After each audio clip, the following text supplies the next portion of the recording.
The emails, the deadlines, our relationships, finances, news, whatever is going around in the world, I think it all aggravates the cortisol, and we are always in the higher zone, and we are not coming That's down. right. Cortisol was designed to save you from danger, and is not doing it because we are chronically stuck with it. And cortisol never got the signal to calm down. This is not about stress. This is about what stress does to our body, silently, quietly, over the years. Welcome back to Disease Free Society, where we uncover one hidden truth about better health every week. We are building this disease free society by understanding the symptoms, the signals that our body gives us every day. Welcome, Dr. Sodhi. Cortisol, the most heard word. Over the period of time, it's becoming the buzzword in the medical history. Before we dive down deep into this, can you explain to our viewers what exactly is cortisol and what it does to our body? Cortisol is manufactured in our body by adrenal glands. Adrenal glands are like a cap-like structure sitting right on top of the kidneys. And they make this hormone, which is called cortisol. They also make other hormones too, but cortisol is very, very important. And it's basically a hormone which makes us be aware of the danger. Okay. Like if you are in the jungle and you see a lion coming after you. So now you have two options. Either get eaten or you run away. Run for the life. Okay, that's the life. So when you making that choice of running, your cortisol's body shoots. Okay.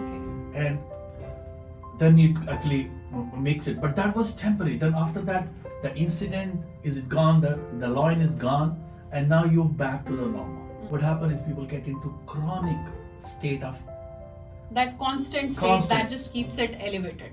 So what was supposed to be the things that control our hormones, it just stayed in that elevated zone now. And for the short term, when the cortisol releases, it actually helps with your energy. It gives you a boost to run, and it then sends the blood to all the muscles so that you can run. Because otherwise, if you don't have muscle circulation, you will not be able to oxygen, sugar. So all those get elevated temporarily. But in a chronic state, you are releasing differently. Okay. So you're not going back to the normal state.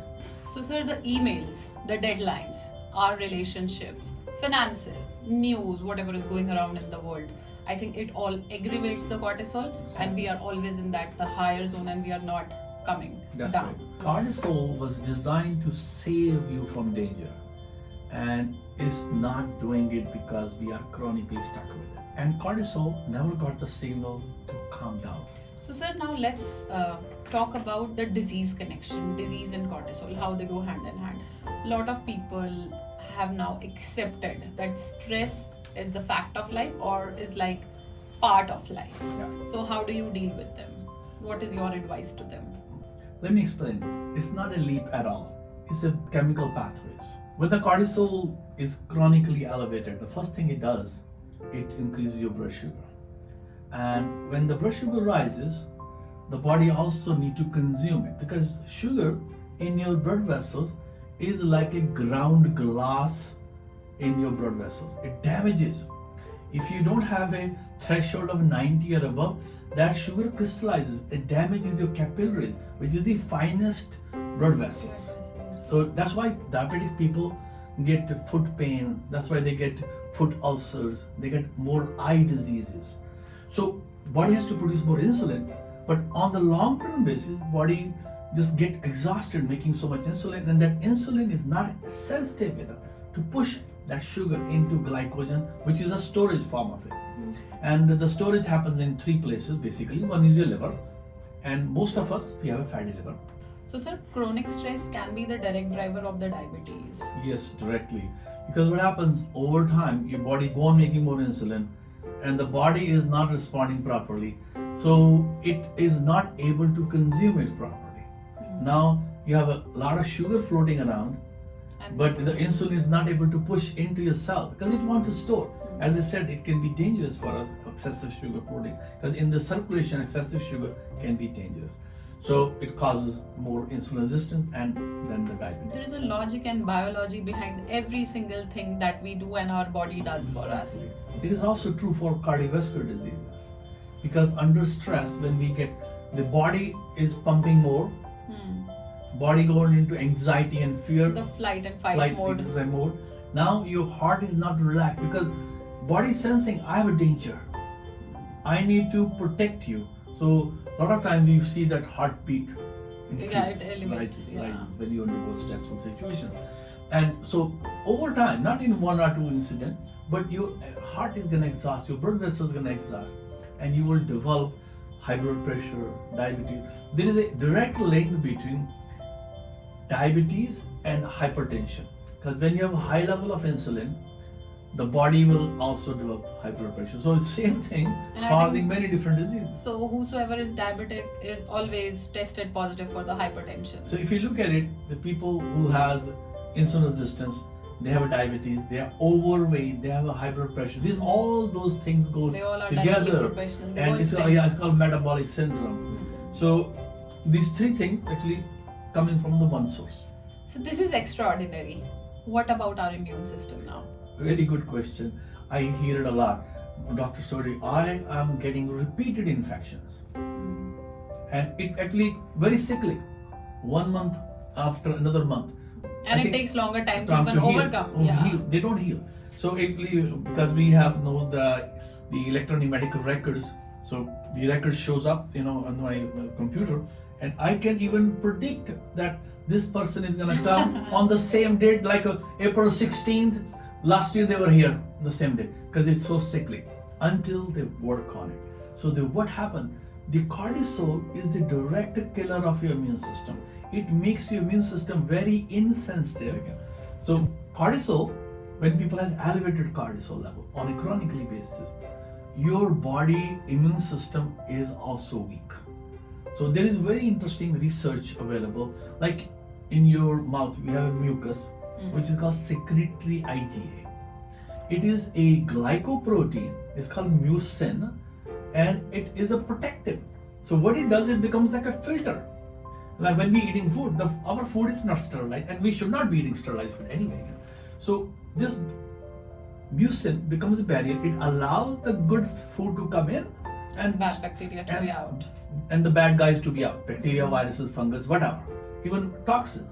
So when you have a thin secretory IgA in your gut, They now all they are penetrate. all are going unrecorded, and they're just creating a havoc. So you have to change it. So basically, you learn how to cut down the stress level. Your cortisol levels will drop, and you will have a better. And of course, you may see other factors too.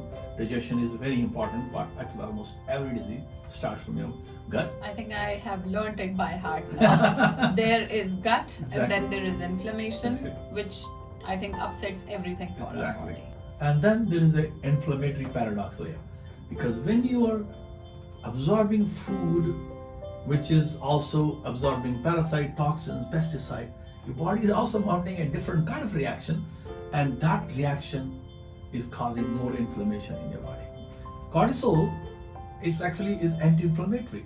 We give these steroids when people have acute inflammation, but when you are chronically elevated, the receptors are not as sensitive, and they're not able to work properly. Now we are mounting more inflammation, and you might have heard about leaky gut syndrome. What I explained is basically the basis of leaky gut. When you have a higher level of cortisol, your secretory IgA is lower, and that secretory IgA is your filter, not absorbing properly, not allowing the bacteria to be separated, virus to be separated, fungus to be separated, and starting the disease. And this leads to inflammatory conditions like psoriasis, rheumatoid arthritis, lupus, many different kind of inflammatory diseases, even diabetes, obesity, and even cancers. So that's a paradigm shift for me. We never thought of such a small thing could lead to so many chronic and autoimmune diseases in our body. So my question here would be, are there any autoimmune or chronic inflammatory patients that you have seen in your life and have reversed this condition? How about thousands of them? I've been practicing for 46 years. So, yes, thousands of them. So basically, again, this is a doctor's role is to recognize what is wrong and then telling his patient what to do to reverse it. If you give a drug or even a supplement or Ayurvedic herb, you should not be suppressing the symptom because you have to go to the root cause of it. And you always give that logic. No. If you don't addressing the root cause, you're not going to have the balance. You're not going to create a health. And I had a patient who has psoriasis for 25 years. He has started from steroid cream locally, and then his skin becomes so thin. He stopped it. Then he was given the methotrexate, which is a chemotherapy drug, which is also given for rheumatoid arthritis, also given for psoriasis. It stopped working. Then he was using biologics drugs, which is like a Remicade, Enbrel, Semisia. There's many of those. Those are called TNF-alpha blockers, and these were given injections, and you have to get every 3 weeks. And nobody checked the gut. Yeah, and and they stop working after some time. Then you get a new one. So this patient was around 25 years on this one until he came to me. When I checked his gut, he has so much fungus in his gut. And when we fixed the gut, 9 months later, his skin completely cleared.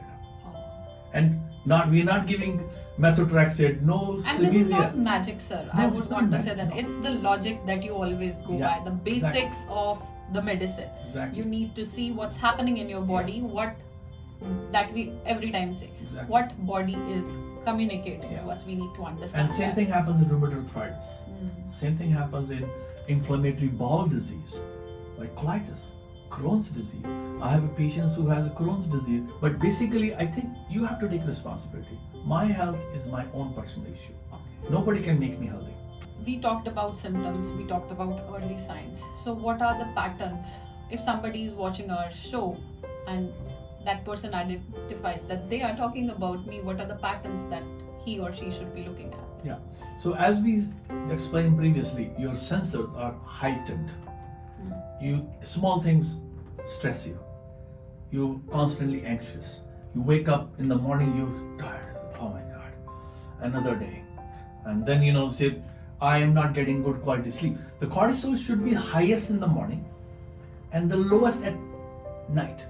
If we don't have that drop, we're not secreting the melatonin, which is a sleep hormone.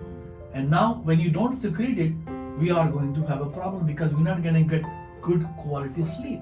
I think on this show we have talked about glymphatic system, which cleanses the brain, and that we're not going to clean our brain.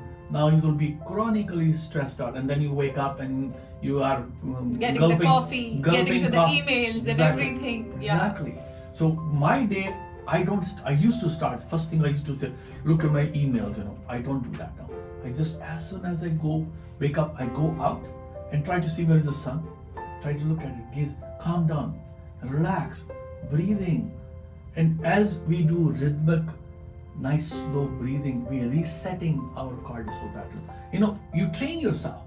It's like a Navy SEAL. They go under training, they are put into very harsh moment, but when they're under stressful situation, they can function more. So you have to train your body on a regular basis. As small as a breath, I would say that could cure you. Completely. It's just that people needs to understand. It's just the regular breathing that you need to do to bring your cortisols and to align your body. Like there is now the vagus nerve stimulation is becoming very popular. They are even putting instruments inside your intestine where they put a stimulator on the vagus nerve and you can switch it on and off. But you know what? Your body has that natural mechanism to calm that down. And the pranic breathings with your belly out. I was about to come here. The Ayurvedic lens towards all these situations. Yes. Since you are practicing Ayurveda for good 46 years, can you throw some light on the Ayurvedic perspective of the cortisol and how do we manage it? So one thing is the oxygen is the basis of everything. And every cell needs oxygen. We know that, isn't it? So when you're breathing normally and relaxedly, your every cell is fed oxygen. Now also the body is saying, oh, I'm in calm, I'm in peace, I'm in heaven. My body is my beautifully blessed. Yeah. I'm blessed. Mm. So that is, so what I do, like I see a lot of stressful patients. Most of my patients are classed the stage 4, stage 3 cancer patient. And you know, on a good day, I at least see around 8 to 9 cancer patients. And most of them come who has, I saw yesterday, one young girl, 27 years old, with the metastatic cancer of the stomach, which is a very dangerous kind of cancer. She had chemotherapy, radiation done already. And now she says, okay, my cancer is not gone. What you can do? I know the first thing I did, I just hugged her. And it was the tears rolling for both of us. Because she's such a young, she's a software engineer, worked for Amazon. But that actually just completely blew me, that how such a young girl, and then she's told that, you know, she was not doing the right things. She was not eating the right proper diet. So it is an awakening. So once we start learning how to calm down, so whenever that situation comes, what I do? Just breathe. I reset myself almost after every patient. The Ayurveda is the science of balance. When you have a balanced doshas, which we call Vata, Pitta and Kapha, when we balance the tissues, which there are 7 of them, and we have a normal excretory product, you're pooping normal, you're urinating normal, without efforts, and you're also sweating normally. There is another immune builder which body makes, which called ojas. Ojas we can compare to the Chinese qi, you might have heard that word, and they are very comparable. So when you have a normal kind of ojas, and there are 2 kinds of ojas, which in Ayurveda we will talk about in one other podcast. So ojas gives you the wonderful immune system, and you are able to handle. Actually, in our culture, when somebody touches somebody's feet or elderly person's feet, we say ojas vibhava. So that is a Sanskrit. Oj means you bring all the energy back to you, and you should perceive that energy from the universe. So now, sir, we talked about everything. Let's come to the treatment approach. How does it look like from an Ayurvedic perspective? So, you know, the Ayurvedic medicine is full of wonderful. We actually have a full branch, which is called Rasayana. You might have heard that word. You know, especially if you Indians most can relate, and now the Americans are knowing that word too. So Rasayana is a full specialty where we were giving supplements and treatments to create a balance in different parts of the body. So one of them, like a very common, we call brain tonic. In Sanskrit we call the medya. Like it makes your brain, like one of the most fearful disease right now we are suffering is Alzheimer's disease. So when you eat those medya cells like Brahmi, that's actually, wow, you wonderful. I'm sitting right next to you. I have to elevate myself. So it is based on the Brahmi. Okay. Then we have herbs like Ashwagandha, which has been well researched. So it works on hypopituitary thalamic adrenal axis, HPA for short, and it actually balances, lowers your cortisols as much as 30%. So you can lower your cortisol. That's why Ashwagandha is also given for sleep, because as if you remember, the cortisols are not shutting down at night, and you're not slipping into the melatonin mode, and so it also helps them to cut down. It also increases your hormones, testosterone. When you have normal testosterone, you know, we talk about oj. When you have normal hormones for females, even testosterone for females too, and males too, estrogen for female, even for males too, but their ratios are different. You're more calmer. You're not irritated. We need to bring that peace and the calm. Yeah, and you're more bold. You're fearless. So most of the diseases come to us when we are in the fear mode, and that's why I don't like the current model of medicine. If you don't do this, you're gonna get this. If you don't do this, you're gonna get this. Because we are not doing prevention. We are making people fearful. We are spreading the fear. Exactly. Another wonderful Ayurvedic treatment is called Shirodhara. It's an oil dripping on your forehead. There is a wonderful research done even in countries like Japan, where they found out that cortisol level drops. It promotes more natural, relaxing hormones in your body, and you feel relaxed. Whenever I get stressed out, we all have stress. I get stressed out too. I will lie if I'm not saying I don't get stressed out. So we go in the back of the office, we have those equipment, we put the oil dripping on on my forehead, and we can use some essential oil like a lavender is very calming. And I will encourage people who has issues with the sleep, they should use some olive oil and a lavender oil, few drops in it, and put it in your forehead and the base of your feet. Just massage it. You will sleep like a baby. If you sleep properly, your cortisol comes down, and the next day you wake up, you're ready to go. Another wonderful free medicine, which is my book title too, by the way, breathe. Actually, I have a caption in my office. It says, breathe, this is your birthright. When we don't breathe, people start calling 911. And you know what that means. So breathing is the utmost important for all of us. And when we breathe, every cell is oxygenated.